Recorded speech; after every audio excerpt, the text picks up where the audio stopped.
नमस्कार मंडळी, आज आपण जाणून घेणार आहोत एक अशी पारंपरिक पण खूप महत्त्वाची पूजा जिला आपल्याकडे जरा जिवंतिका पूजन म्हटलं जातं।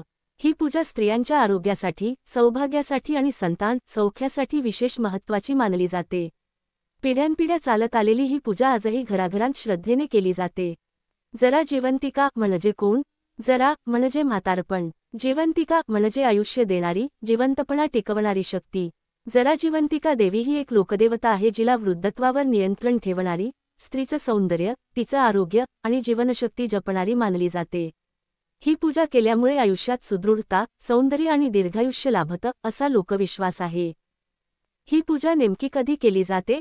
जरा जिवंतिकेचं पूजन मुख्यतः भाद्रपद महिन्याच्या कृष्ण पक्षात म्हणजे गणेशोत्सवाच्या काळात केलं जातं। भाद्रपद शुद्ध नवमीपासून ते अमावस्येपर्यंत ही पूजा केली जाते।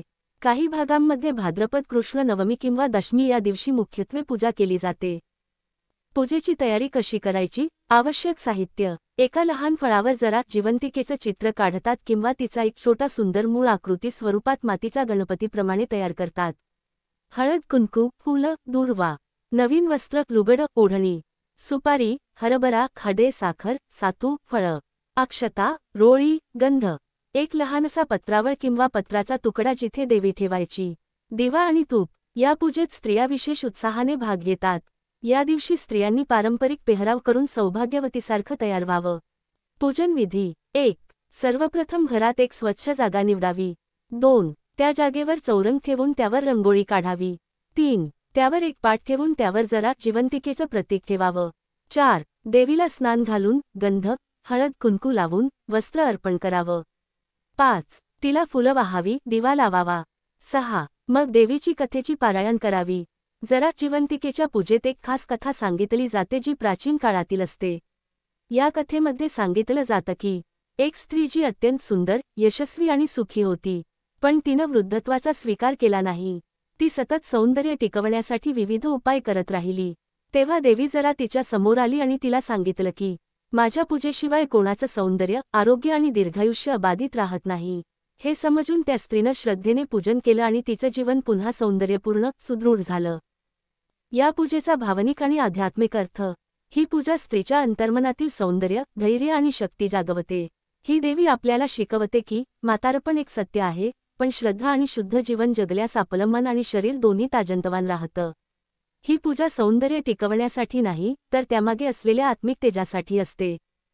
वास्तुशास्त्र आणि जरा जिवंतिका पूजा: ही पूजा घरात सकारात्मक ऊर्जा निर्माण करते। जिथे ही पूजा श्रद्धेने केली जाते, तिथं घरात आर्थिक, मानसिक आणि वैवाहिक स्थैर्य येतं। जर तुम्हाला वाटत असेल की घरात स्त्रियांचं आरोग्य वारंवार बिघडतं, नैराश्य आहे, सौख्य हरवतंय, तर ही पूजा उपयुक्त आहे। काय करावं आणि काय करू नये? करावं: देवीला सन्मानपूर्वक बसवावं, तिची कथा श्रद्धेने ऐकावी, महिलांनी आपापसात ओवाळणी देऊन सौभाग्यवती भव अशी शुभकामना द्यावी, दिवा अखंड तेवतोय याची काळजी घ्यावी। करू नये: पूजेसाठी जुने किंवा वापरलेले कपडे देवीला अर्पण करू नयेत। पूजेनंतर जरा जिवंतिका देवीचं प्रतीक अपमानास्पद पद्धतीने टाकू नये, ते प्रवाहात किंवा पवित्र ठिकाणी विसर्जन करावं। अर्धवट पूजन करू नये: अर्धा दिवा, अर्धी कथा अशा पद्धतीने नव्हे। आईपासून मुलीपर्यंत चालत आलेली परंपरा: ही पूजा स्त्रियांनी आपल्या मुलींपर्यंत पोचवावी, तिच्यामागचा गूढ अर्थ समजावून सांगावा।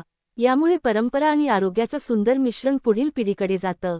जरा जिवंतिका ही फक्त एक पूजा नाही, ती एक आध्यात्मिक शिस्त आहे, जी आपल्या शरीर, मन आणि आत्म्याचं संतुलन राखते। ही पूजा आपल्याला शिकवते की वय वाढतं, शरीर थकतं, पण आत्मा कायम तेजस्वी असतो आणि त्या तेजासाठी श्रद्धा, संयम आणि भक्ती हीच खरी औषधं आहेत।